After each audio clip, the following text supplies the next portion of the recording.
I have a feeling I have a really redundant name coming up. And then Odubslane means the people of Blackwater. So He who holds Christ in his heart, like God. The people of Blackwater. like God, the people of Blackwater. Oh my gosh. Cool. I feel like we're supposed to be talking about something. Yeah, we're talking about ladies in movies. So let's get into Topic Thunder.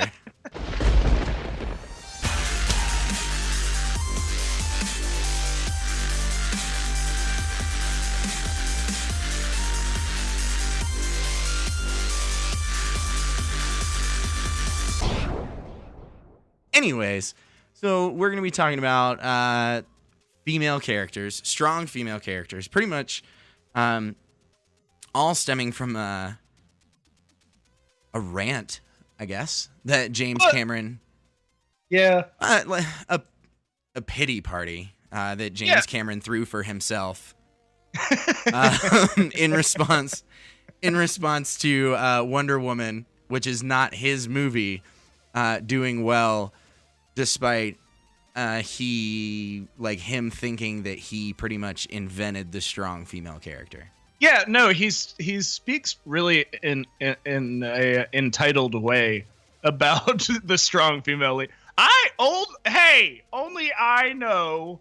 Shut up. Yeah, Sarah Connor. That's mine. Yeah, I did. Yeah, man. But you're also like, was Zoe Saldana from Avatar? Wait, was that the girl from Avatar? Yeah. And then Sigourney Weaver from Avatar, and then what? Like Kate Hudson or whatever her name was. What's her name from Kate? Winslet from Titanic. Yeah. Yeah. What? Those are your strong female leads, dude. She was so strong that she let a dude drown. That's how strong. Yeah. Kate Winslet. She's strong because she killed a man. Killed a man. And was painted like one of your pretty little French girls. They're drawn, one. And two. Sorry. Two, she wasn't even strong enough to know that two people could fit on a door. You know? Well, how hard is that? Here's the thing. Here's my thing with James Cameron. He's from Canada, so who really cares? Cool. We're going to go, skipping over the sexism, we're going to go straight for racism. Yeah. That's what we're... Nationalism. So let's talk about it. So James Cameron said exactly this. He said, all of the self-congratulatory backpatting Hollywood's been doing over Wonder Woman has been so misguided.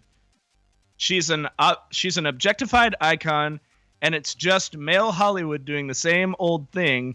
I'm not saying I didn't like the movie, but to me, it's a step backwards.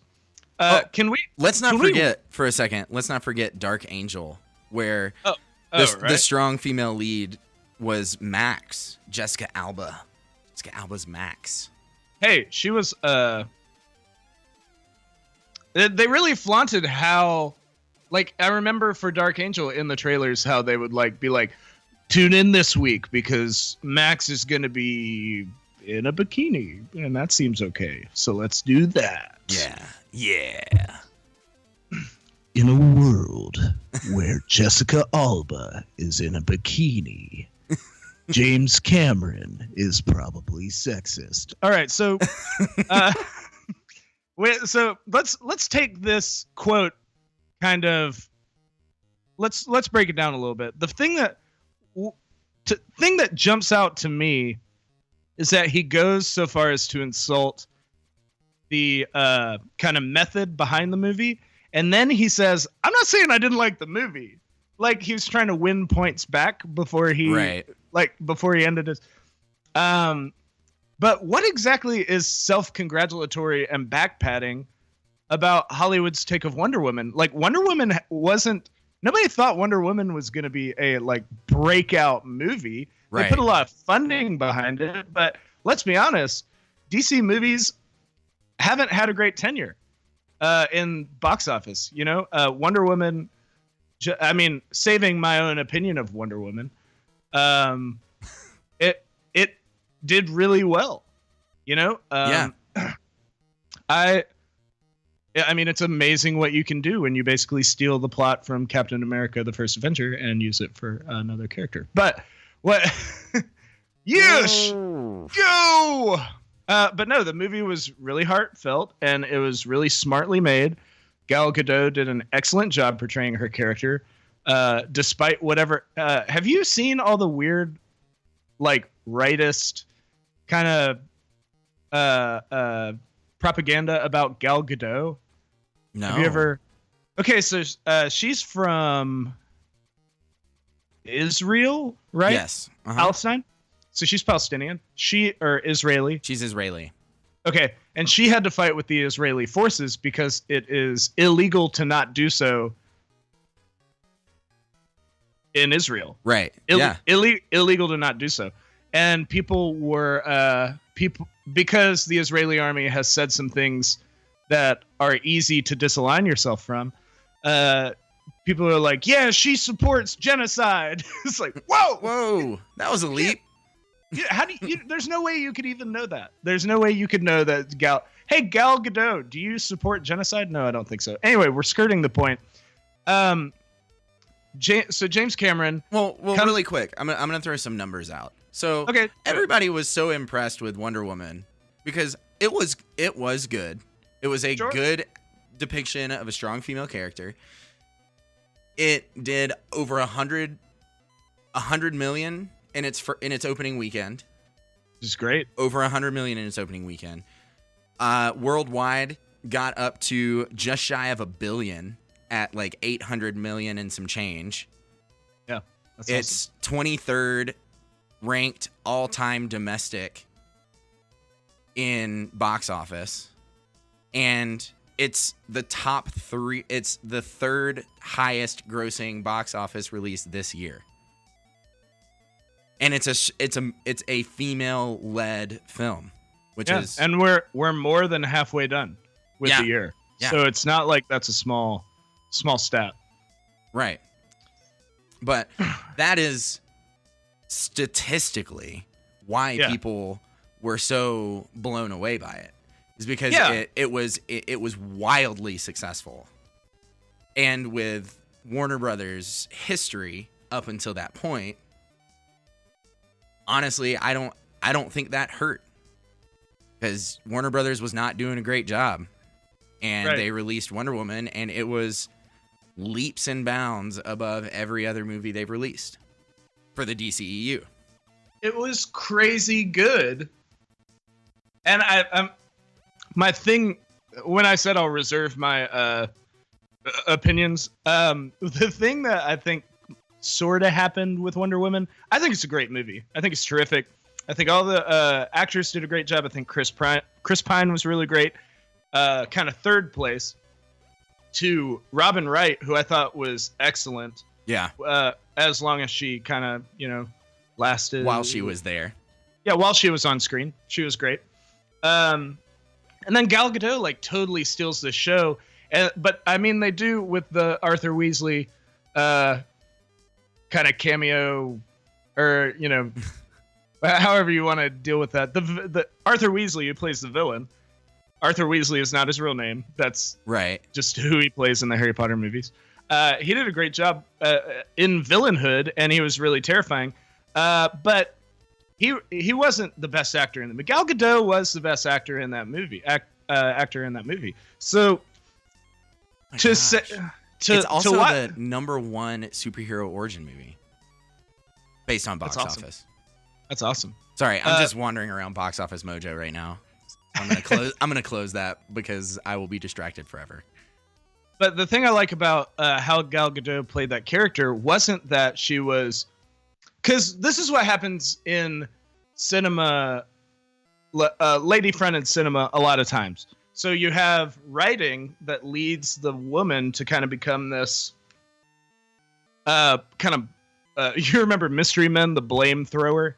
They kind of have this. They have this propensity to blame throw. So you watch Jessica Jones, and it's certainly a victim of this, even though she is a strong female character, no pun intended. She she does this thing where she's like, well, I'm going to do what I want to do. And then you're going to shut up. Don't tell me what to do. And they're kind of like trying to play this like strong, independent woman. But what it comes off is kind of bratty. Right. And that's the way it's written. It's not the way it's acted. I mean, the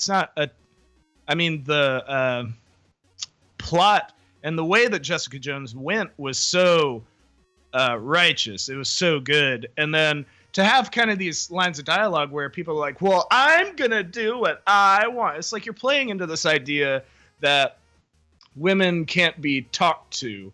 They're just going to do their own thing. They're going to argue with you. They're going to kind of try and push their own agenda, which even saying that sounds like farce, but that's how it works. And dudes think that kind of stuff all the time. Every once in a while, I run into a person and they're like trying to get me to do something, you know, like, hey, can I get like, you know, less ice, and can I get like kind of some more alcohol? It's like, as soon as people put that voice on, they're like, you know, they're trying to manipulate you. And so right. you run into situations where that happens, but you can't let that become a fault, like this manipulative, almost like your perception of women or whatever. You can't let that taint your character, because women as a whole are not that. Women are not a generalizable entity. They're like, everyone's different. So you can only really look at women as people and then make the people make the character based on people, you know. And when you start to split off from that, you start making characters that are specifically engendered. Right. Now, in the case of Gal Gadot, she rocked it. She rocked the whole thing. She was so smart about her choices from an acting standpoint. Mm-hmm. The way that the script was written was really flattering to kind of her as a female character and as a character in general. No female necessary. She's the main character. She did a great job. And sure, she was sexy.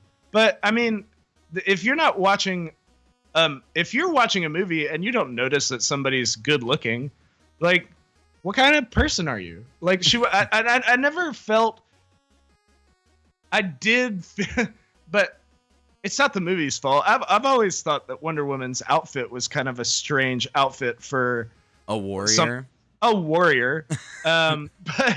But you can't just come out and be like, well, she was an objectified icon. And it's like, what does that even mean? What does being an objectified icon mean? What is that? Is that Channing Tatum? Like, I'm kind of, it's hard to, so you brought up Sarah Connor. You look at Sarah Connor from Terminator, and in Terminator 1, she was totally this like damsel in distress kind of character. And right. It's like James Cameron, because that's how I'm going to refer to him if I ever meet. Oh, James Cameron, you made your lady a total damsel in distress character. You did that. Like, it was your movie. You could have played her harder, but you did that. And then Terminator 2, you know, she becomes kind of this gun-toting badass kind of. Right.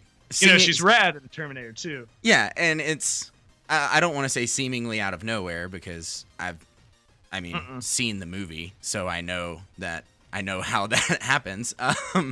But it's like, it's one of those things where she makes this, between the two movies, she makes this very aggressive change in her development. And sure. And she becomes, like you said, kind of this like hardened, like stereotypical guy, like hero, not superhero, but just hero.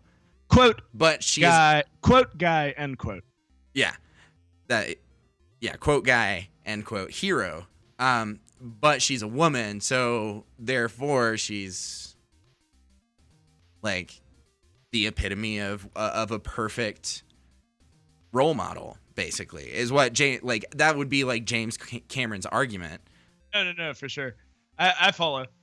No, see, here's the thing about, okay, so you find out that the future is trying to kill you, so you harden up.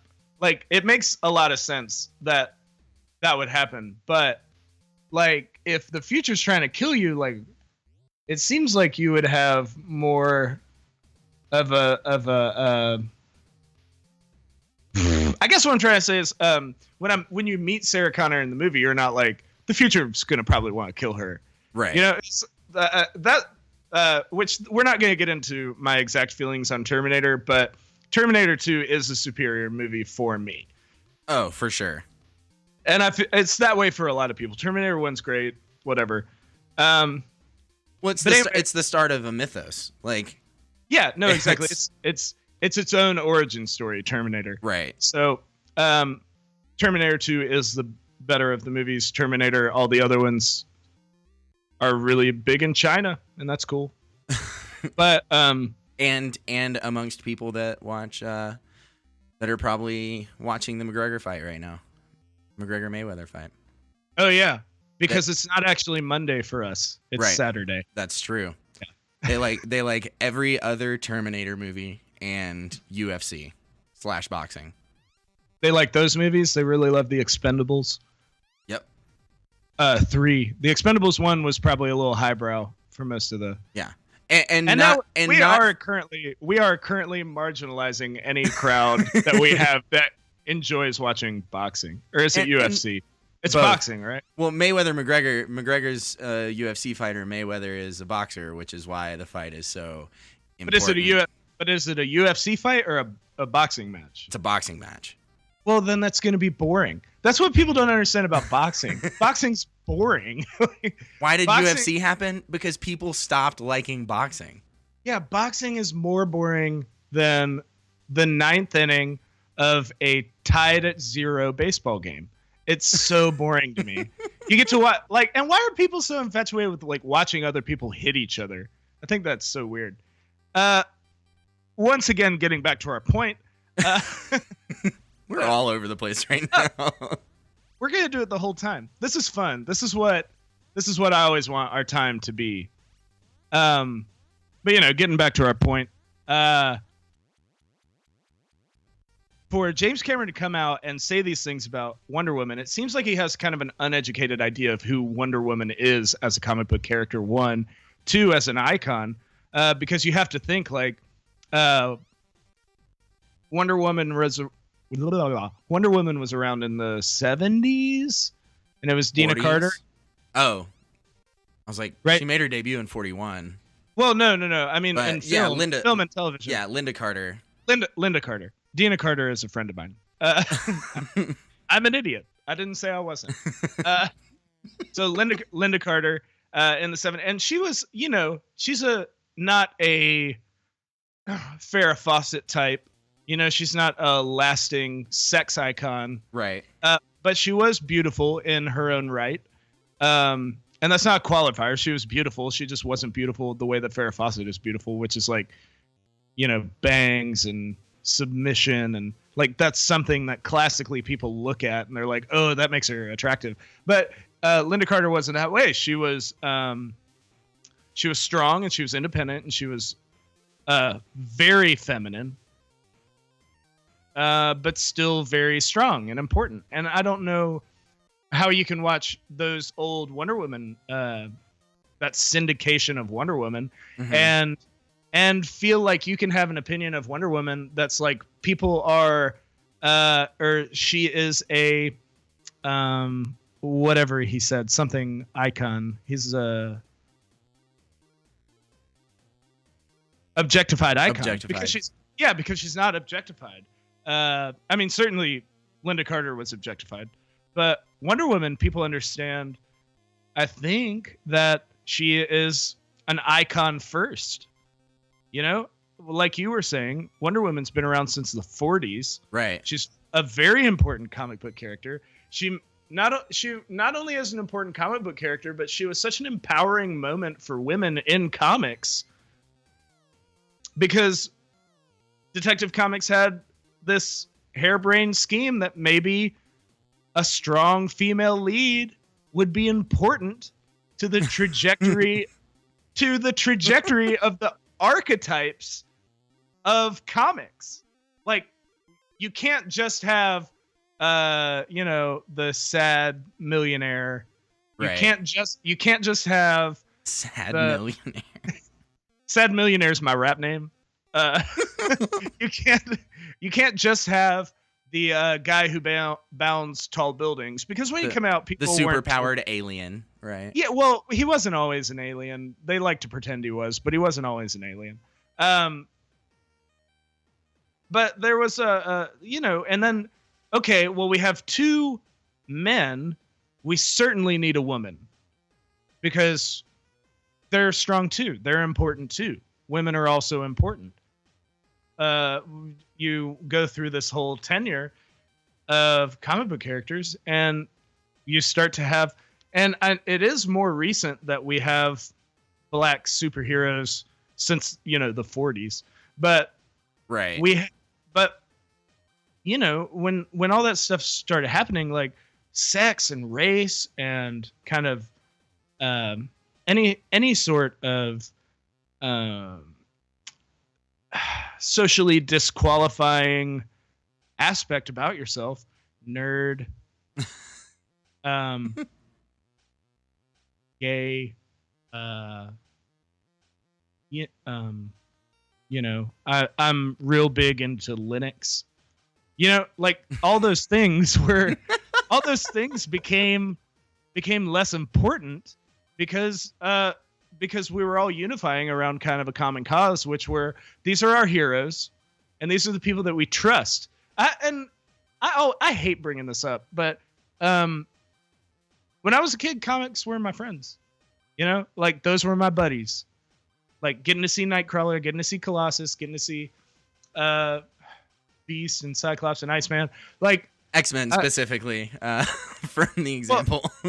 Well, those... you know how I identify with the entourage. So, those were my buddies. So it's right. like to be seeing people in the Marvel comic realm, people in the DC comic realm, even so far as into Preacher. You have a strong female.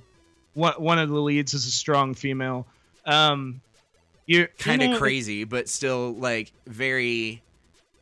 Well, she's crazy in the sense that she's like wild and crazy, not crazy like don't leave me. She's and pardon my French, but awesome. No, she's my favorite character, other than whatever the guy's name who played Rudy from Misfits that's on Preacher. He's another great character, but Preacher isn't even kind of my favorite character on Preacher. It's the girl and the vampire guy. I just wish they would call it something else. Yeah, why do they call it? I don't even like the Preacher. Why do they call it Preacher? It's all about vampire and this wild woman. Wild woman. Hold on. There's a movie in there, Wild Woman and the Vampire, or something like that. A Wild Night with a Woman and a Vampire. I don't know. I'll talk to Anne Rice and she'll write it. Let's just be clear. Cassidy and Tulip. No, but anyway, I get off base, I get so into like the second episode where he's beating up everybody on the airplane, or is that the first episode? First episode. Yeah. Whoa, so good. Anyway, sorry. And she makes a rocket launcher out of like PVC pipe. Okay. Watch Preacher. This episode's all what about. What I'm trying to say is this episode's all about. Make sure you watch Preacher. No, but so Chris, what do you think? I mean, we have. If you had to lay out the trajectory of women, and since we're talking about people who've been marginalized in film, the trajectory of women and like the racial minority in film, what would be ideal for you? And then, because I know that Star Wars really kicking it into high gear as far as let's make sure we have everybody available, or not available, but everybody represented right in these films, because Finn's black, John Boyega. Yep. Rey is arguably the most important character in the series so far. She's a woman. I mean, even Maz, like, yeah, Maz. She's Maz is the Yoda of the new trilogy. Yeah, Maz is the new Yoda. And then going into other things, I mean, Atomic Blonde, which came out, Charlize Theron. Which, by the way, if there was a Charlize Theron should have her own category for everything, because she's always excellent, she's always strong and important, and Furiosa from Mad Max was better than Mad Max. Her character from Atomic Blonde, whose name escapes me, was better than Atomic Blonde. She's always so good. But Charlize Theron's one of them. And then, you know, even going back into The Matrix, like Trinity, Carrie-Anne Moss from The Matrix, she wasn't specifically she didn't fit into these gender roles that are so well defined by cinema. Like she was soft, and she needed the comfort of the person she loved. But you didn't see that very much. And even sacrificed herself. Whoa, spoilers, dude. It only came out 14 years ago. My bad, dog. But yeah, the ultimately, you know, let herself go so that Neo could, you know, carpe all those DMs. I hate everything that's coming out of your mouth right now. But I will jump ahead and answer how I feel about it. I feel like it's trending for change. Like, lately we've seen so much with like Atomic Blonde, with, I mean, freaking Game of Thrones. Game of Thrones has so many main female characters in. Oh, for sure. In Cersei, Daenerys, Arya, the big. I don't watch Game of Thrones, so I can't remember the girl's name. Daenerys? No, the Brynn. I've never watched it. That's the only character name I know. I know Jon Snow is a name, and I know Daenerys is a name. I think it's Brynn, the short-haired blonde. I don't remember. I'm sorry, everyone. I have failed you. Is that the Gwendolyn Christie's character? Whatever. Brynn of Tarth. Yeah. Yeah, the lady that is with the her brother. Is that Captain Phasma? No, that's Cersei. Oh, the big woman. Yeah, Captain Phasma. I mean, even Captain Phasma. Like, there's another example. But we're trending for change right now. We're trending to see that. I mean, Black Panther coming out from the racial minority perspective.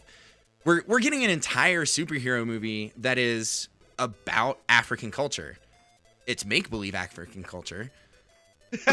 But still, like, the last thing that I can even think of that was anywhere close to like a black superhero movie was like Black Dynamite, and that was a joke. Like, that movie was comedy.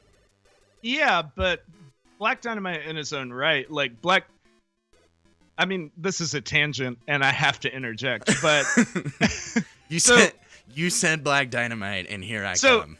So Black Dynamite being kind of delineating, meaning having been delineated from Dolomite, which was this important blaxploitation film character, and then Black Dynamite poking so much fun at that, and then the people who are involved with Black Dynamite making it so important that or like making his character important. They made a TV show or a cartoon TV show out of it, and they made him more serious than Pootie Tang, you know, which was important. I mean, thank you, Lord Louis C.K. for making Pootie Tang, or writing it, but we still, you know, and Black Dynamite in its own right is an important African American character, I think, in cinema. Yeah, but I'm just referring to But I don't think in a way that helps your point. Like he's funny for sure, but he ends up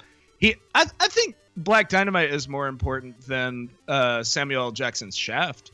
I think that Shaft was just stereotypes and BS. So it's not like he really did anything to further anything. Black Dynamite was so self-aware that it made the Shaft character of old, like the 70s Shaft, made him seem more important because Black Dynamite was throwing back to Dolomite and the blaxploitation but that's beside your point, and I apologize. I just had to perk up and say that because I think Black Dynamite is such an important African American character, especially in the trajectory of African American representation in film. I think it's messed up that people don't include him in the conversation more, but I'm not gonna turn that into a point. You keep going with what you were saying. But what I'm saying is, like, we're getting a black superhero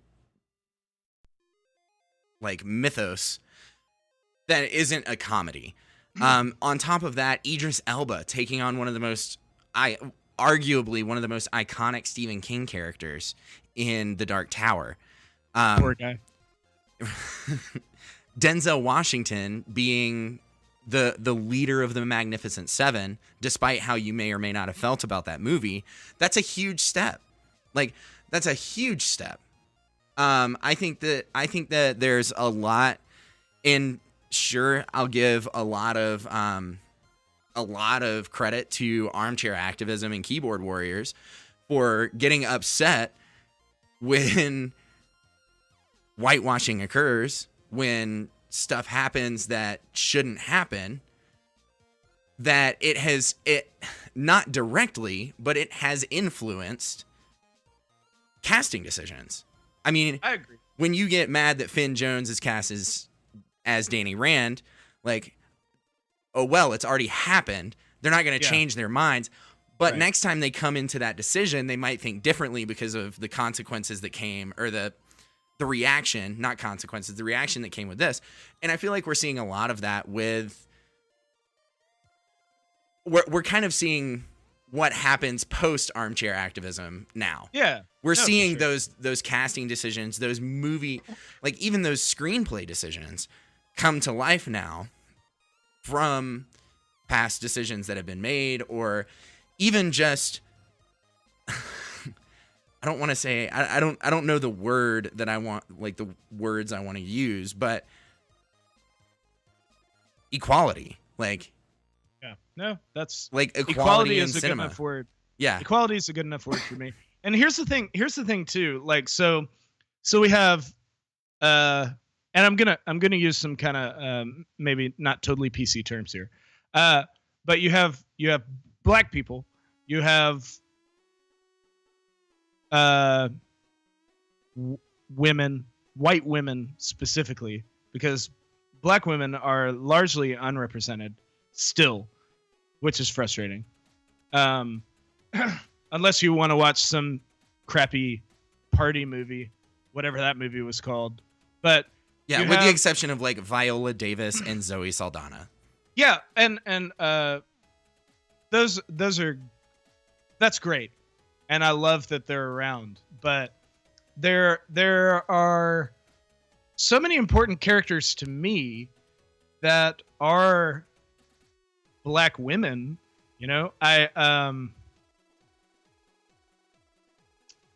want to make sure that as we move forward, and even not even black women, just because once we start getting into race, things start to get hairy, especially when it comes to the Star Wars universe, because the argument there is that um, they're not being portrayed as honest black women because they are being portrayed as space aliens. Have you ever heard anybody say, I don't care if you're black, white, yellow, polka dotted, or green, or purple, or anything like that? Have you ever heard anybody say that? Okay, so that I found out recently from a psychology doctorate person that by saying I say I found out. It's not like he walked up to me and he told me this. Like we were having a conversation about it. But something that really moved me was that he said when you start saying I don't care if you're black or white or yellow. Okay, so if we were to work by stereotype, that's brown people kind of in general, and then white people, and then you have Asian people, which are going to be represented by yellow. And there's polka dotted. Okay, name one polka dotted person you've ever met.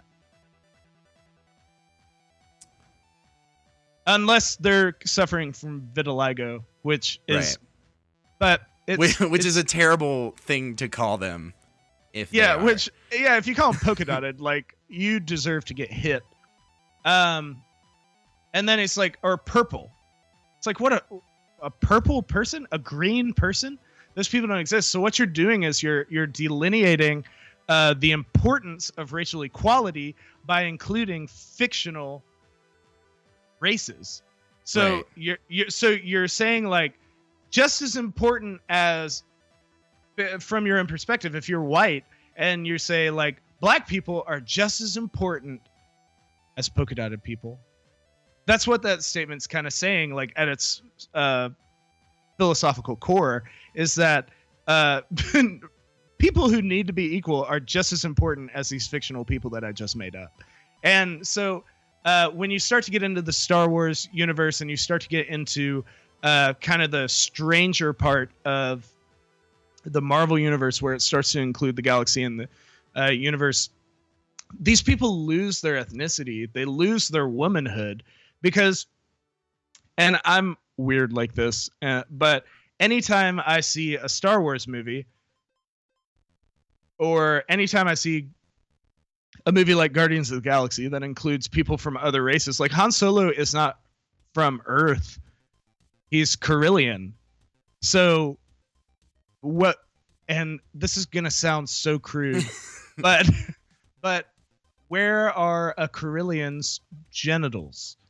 Like, you don't know. Where are Gamora's genitals? You don't know. And like, those are not uniquely things that make people women or make them men. But at the same time, if you start breaking down what womanhood means, what it means to be empowered as a woman who lives on a planet that's real, which is Earth, like you can't look at Gamora and be totally empowered by her because she's got green skin, which no one has, and her anatomical makeup is kind of in flux. You know, we don't really know exactly what she's working with, if she's exactly anatomically a woman the way that we understand a woman. So the point that they're making in those movies is void, no matter how.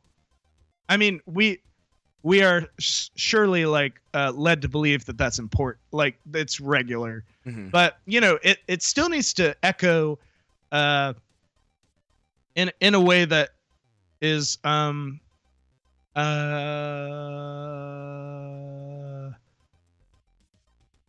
exact.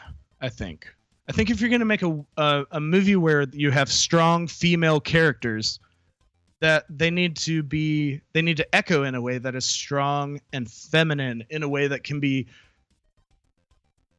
echoed, or not echoed, but identified with by people who actually live here, you know, by people who and I know this is getting into abstract thought, but this is like me just kind of rehashing the conversation that I had with this fella. Sure. But you know, it's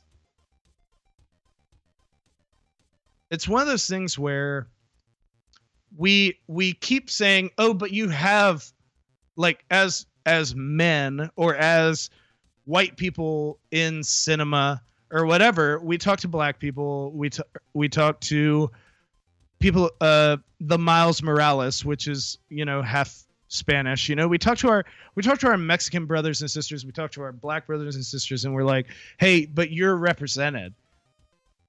And on a national scale, sure, they're represented, because being minorities, sadly enough, like the national average is not so far away from how many black and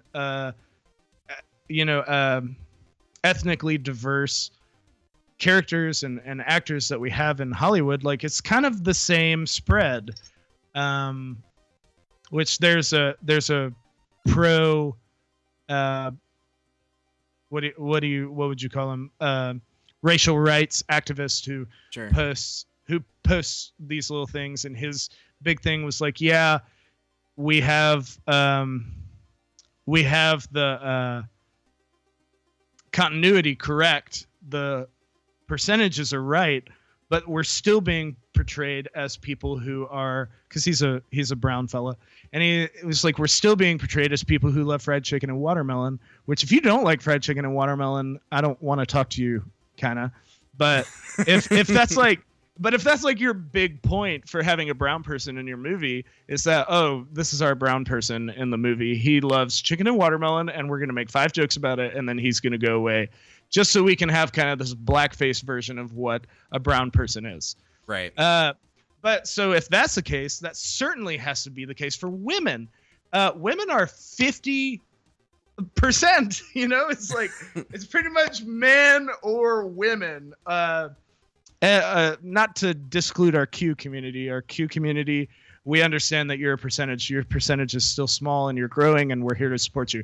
But you have your men and your women, and then you have the theys, but the men, like, for men to be, so Ocean's 11, let's think about this. Ocean's 11 had, you guessed it, 11 dudes as the kind of lead roles, and then it had one dude as the bad guy, and then an ancillary character of one is a woman. Right. So that's wrong. That's wrong. And then people, kind of additionally to that, and also contrary to that. So you always give me crap for watching TV shows that aren't excellent. To put it nicely. One of those that I really enjoy them. One of them is Suits. Suits is a show about lawyers. I love this show. I love it so much. Gina Torres is in it, who played Zoe in Firefly. That was my draw. It's like, what is she doing now? So that being said, the main cast is white guy, biracial woman, white lady, black woman, black woman, black man, black man. Like, very well distributed. Like, right. That being said, the 3 white guys get 75 to 80% of the screen time. Sure. But all of the characters are, well, at least since Gina Torres' character moved to Chicago in the show. But it's crazy to me. Like, it's that even in this instance where there's, between race and gender, there's a very good, even distribution. The three main characters are white men. Yeah, for sure. So, like, kind of contrary to Ocean's 11, where it was 1 black guy and 10 white guys, a Hispanic man as the villain and a white lady as ancillary character. This one, it's the same way, but it has a much more evenly distributed cast. But you were going down a road, and I roadblocked you. No. It's not. So that's the thing. Like, Ocean's, what is it? Ocean's 8. Ocean's 8. Yeah. Yeah, is going to be coming out, and it's all women. Ghostbusters comes out, or the new Ghostbusters comes out, and it's all women, and it's just as good, if not better, than Ghostbusters 2, which is not a great thing to say, but it's but it's fine. So why not? Like, why are we so worried about making women these, or not making women more important to cinema? And not only cinema, that sounds strange, but making them more important to kind of the narrative of what humanity is. Right. And I get so bogged down by it, because when we start to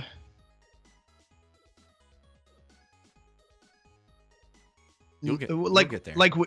we start to lose our humanity when we start talking about how women and how black people and how Mexican people and how other Spanish brothers and sisters and how Asian people, they all have their place in film. It's like, we don't need that.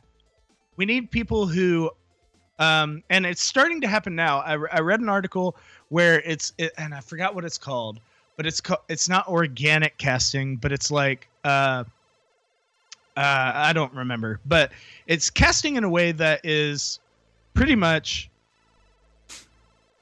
sure. Like, hey, we need a girl to play this part because she talks about her downstairs business, but that's pretty much it. It can be any girl. So you have kind of that thing happening. And then in the case of the Unbreakable Kimmy Schmidt, you have characters that are cast solely on talent. They pulled a bunch of people into a room and they were like, we want to get people who read these lines the best. So they do. And you end up with the guy who played Sebastian, the black friend who I forget, but the guy who played Sebastian from The Little Mermaid on Broadway. Titus, who is amazing. He's an amazing singer. And I think his name is actually Titus. No, it's Titus for sure. I know. But in the show, it's Titus Andromedon. But I think his real name is Titus. His real name is Titus. Titus Burgess. Oh, okay. And then, you have all these characters that are kind of made to be real people. And that's something that I think James Cameron needs to get into his head, is that Wonder Woman isn't an objectified icon as much as she is a relatable person. Like, and it's not relatable in a sense where people have lived her life. Right. It's relatable in a sense where there are women everywhere who are trying to stand up and lead, and they don't, and people follow them because they're strong and important and independent women. So when I read that he said that, I was so angry on behalf of the people who have worked very hard to kind of make sure that people are equal in film. It's a situation where when you start looking at it between like with magnifying glass, you start to go, well, women are important to us, and they make up half of the population. Damn right. it. Like they're so important to us, and they carry their own weight. Yeah. They're not this weird, like far off imaginative, imaginary creature. I always feel like that turns into a thing where people are so they're so put off by it. But it's like, well, it's kind of like she is important. Right. And I don't mean Wonder Woman. I mean Tammy Beth, who's standing next to me. Like, she's important just as much as Tina Fey is important. You know, like Right. we're all living a life kind of next to each other. And I think for you to look at the success of Wonder Woman and be upset by how, quote, Hollywood is kind of treating women, then you're the problem, dude. Like, Right. Wonder Woman was not a mistreatment by Hollywood of women. At very least, it was a leg up. Like, hey, we totally get it, and we're here to help. And I'm not saying that's their intention, but when you look at kind of the stuff that has been happening, it seems like that's more the case, you know?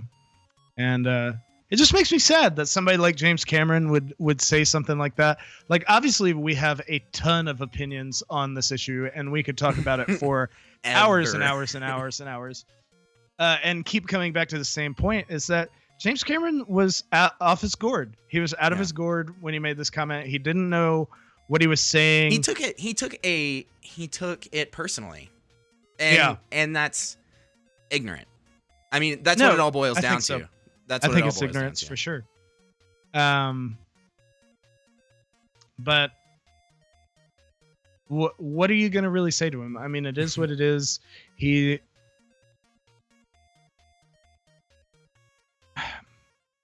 can't be changed. He's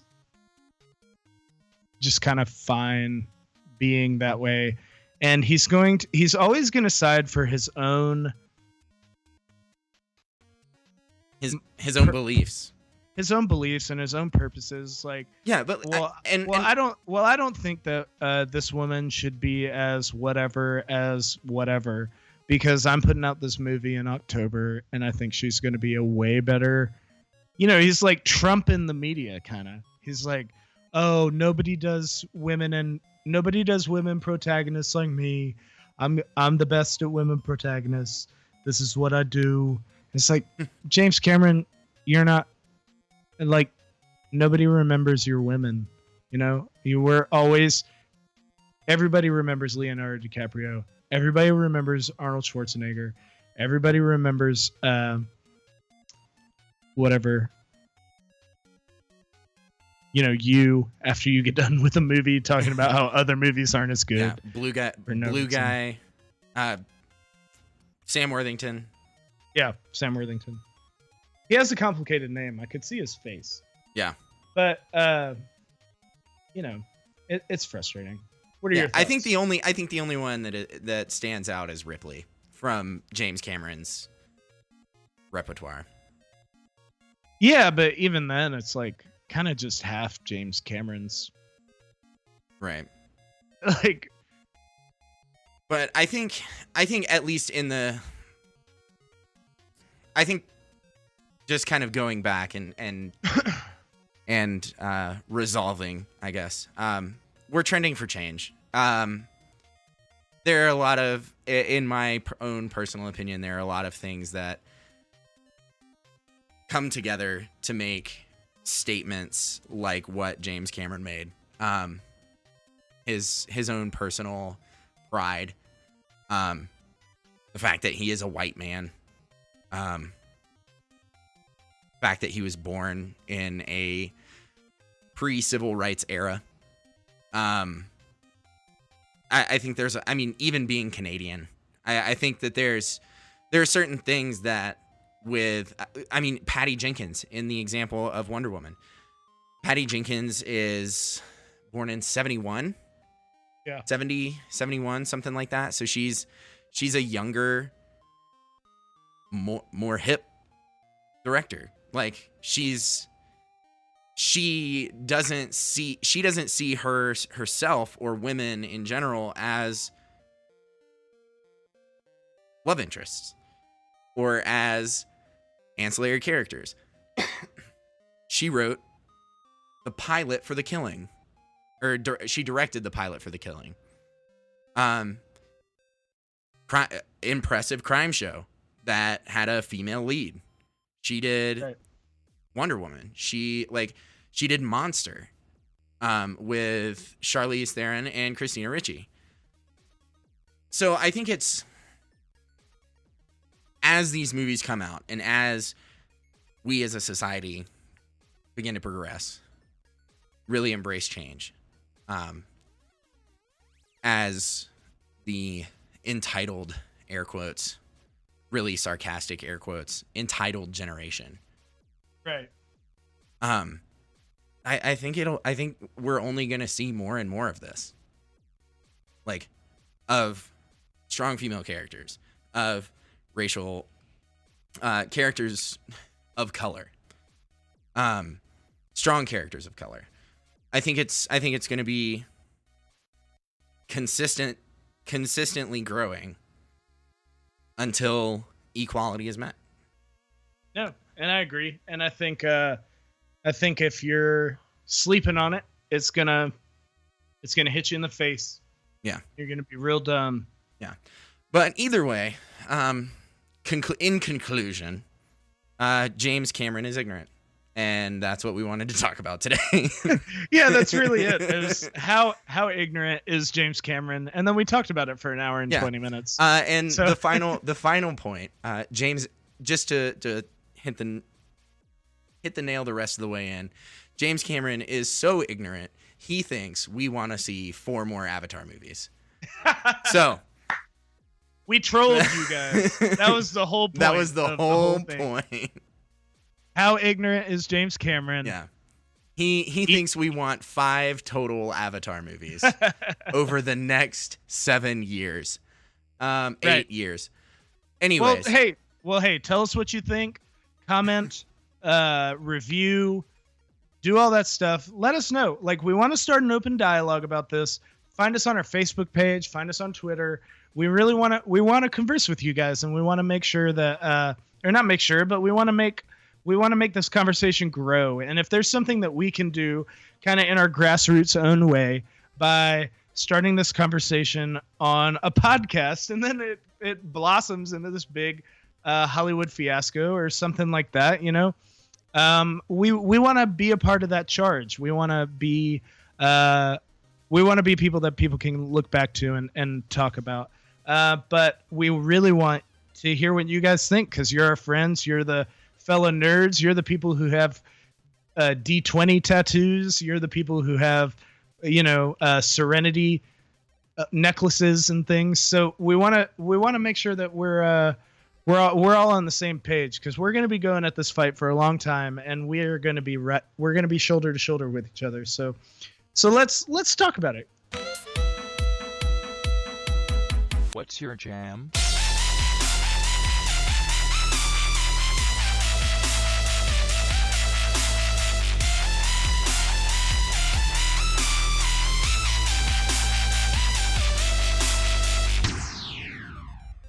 Hey Chris, what's your jam? So I'm a real big data-driven guy.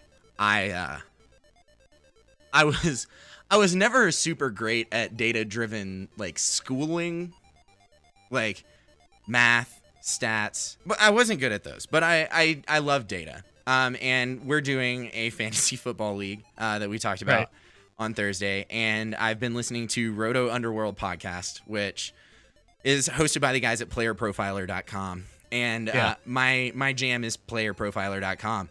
It's amazing. I have been like a sponge with that site. So I would say my jam is playerprofiler.com, Roto Underworld podcast, those things.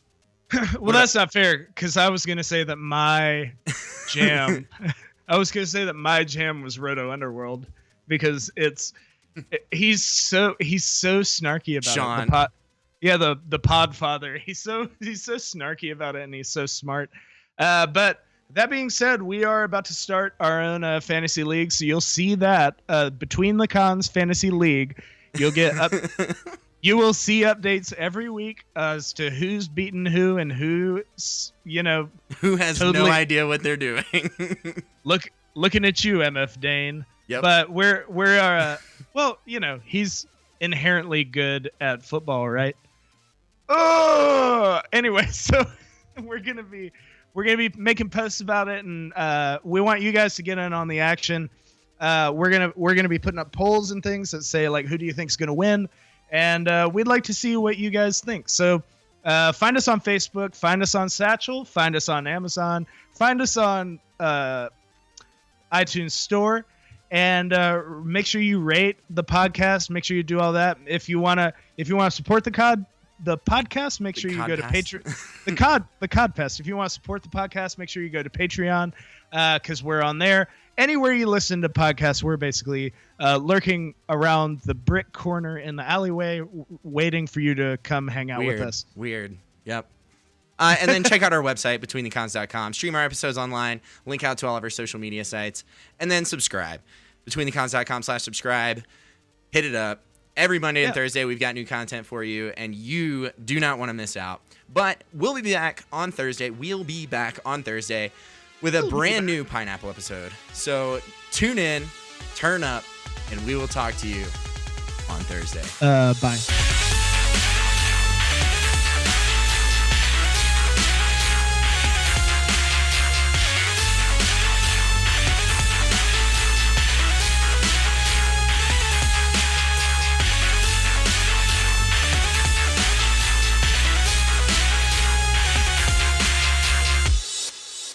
So do you ever think about how like pop punk and power pop, they're like country music but for California?